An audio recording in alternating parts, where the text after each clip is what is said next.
Dans cette vidéo, on va expliquer qu'est-ce que c'est qu'un maximum, un minimum, un suprêmum et un infimum, quelle est la différence entre ces quatre termes. On va faire 3 exemples différents qui vont être de plus en plus compliqués. Alors déjà au début, petite définition. On va prendre un ensemble A, donc ça va être un ensemble de nombres. Par exemple, si je prends l'ensemble 1, 2, 5, ça c'est un ensemble de nombres. Le maximum, ça va être le plus grand élément de cet ensemble, ici 5. Le minimum, à l'inverse, ça va être le plus petit élément de l'ensemble. Donc les maximums et minimums, ils appartiennent à l'ensemble. Maintenant, suprêmum et infimum, la différence, c'est qu'ils n'appartiennent pas forcément à l'ensemble. C'est la plus petite valeur qui est plus grande ou égale à tous les éléments. Qu'est-ce que ça veut dire ? C'est-à-dire que si on a un ensemble, par exemple, qui part de 0 jusqu'à 5, 5 exclu, le suprêmum, ce sera 5, même s'il n'appartient pas à l'ensemble. Parce que cet ensemble, il va jusqu'à 4,999, etc. Et donc, la plus petite valeur qui est plus grande que ce nombre-là, 4,99999, c'est 5. Pour faire simple, suprêmum et infimum, c'est les bornes de l'ensemble. Et maximum et minimum, c'est les valeurs extrêmes de l'ensemble qui appartiennent à l'ensemble. Donc par exemple ici, 0 sera le minimum. Par contre, le maximum dans cet ensemble n'existe pas, puisque on peut aller toujours plus loin avec les 9. On va faire des petits exemples pour mettre ça au clair. Alors, ici, on a l'exemple 0,5. Donc c'est tous les nombres de 0 à 5, avec 0 et 5 inclus. Donc la plus petite valeur appartenant à l'ensemble, c'est 0, c'est le minimum. La plus grande valeur appartenant à l'ensemble, c'est 5, c'est le maximum. La plus petite valeur qui encadre l'ensemble, c'est celui-ci, c'est 0, qu'il appartient à l'ensemble, mais il aurait pu ne pas appartenir à l'ensemble, l'infimum ça aurait quand même été 0. Et le suprêmum, la borne supérieure, elle vaut 5. Maintenant, pour ce deuxième exemple, c'est le même ensemble, sauf que cette fois-ci, on a le 0 qui est exclu. Donc ça va être tous les termes de 0,00000001 jusqu'à 5 inclus.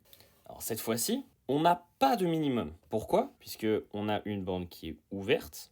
Donc la première valeur de cet ensemble, qu'on trouverait juste là, ce serait 0,00000 jusqu'à l'infini 1. Et en fait, on peut mettre autant de 0 qu'on veut. Donc cette valeur, on ne peut pas la trouver, donc il n'y a pas de minimum. Maintenant, le maximum, c'est 5, puisqu'il appartient à l'ensemble et c'est la plus grande valeur de l'ensemble. L'infimum, c'est 0, c'est la plus grande valeur qui est plus petite à tous les nombres de cet ensemble. Donc, on répète, le premier élément de cet ensemble, qui est à l'intérieur, c'est 0,000, etc. 1. Ben, la valeur qui est juste en dessous de celle-ci, c'est 0. Donc c'est l'infimum. Maintenant pour le suprêmum, ça va être le 5, puisque tous les éléments de l'ensemble vont être plus petits ou égal à 5. Maintenant, dernier exemple, un petit peu plus complexe. On a cette suite-là. Donc c'est tous les nombres, 1, 1 demi, 1 tiers, 1 quart, etc. 1 demi, 1 quart, etc. Cette suite, on peut aussi la représenter comme ceci, avec la suite qui suit la fonction inverse. Alors, la première question, c'est est-ce qu'il y a un minimum ? Est-ce qu'il y a une valeur qui est la plus petite possible, mais qui appartienne à l'ensemble ? Ici, on voit que on part de une demi, ensuite on va un quart, ensuite un huitième. Donc en fait, la valeur, elle va diminuer à chaque fois, mais elle va jamais atteindre 0. Parce que si on pousse le n vers l'infini, ça va nous faire 1 divisé par 999 milliards de trilliards. Hop. Et ça va s'approcher de 0, mais ça va jamais l'atteindre. Donc vu que ça n'atteint pas le 0, mais que ça s'en rapproche, il n'y a pas de minimum.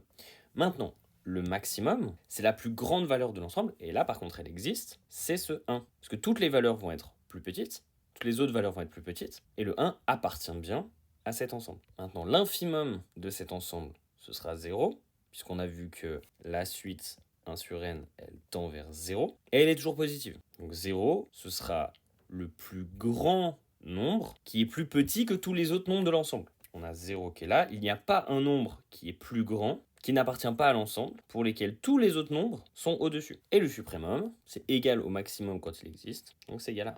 Voilà un petit tableau récapitulatif. Je vous mettre pause pour essayer de prendre des notes, comprendre à votre manière. Et si vous avez des questions, n'hésitez pas à les poser dans les commentaires.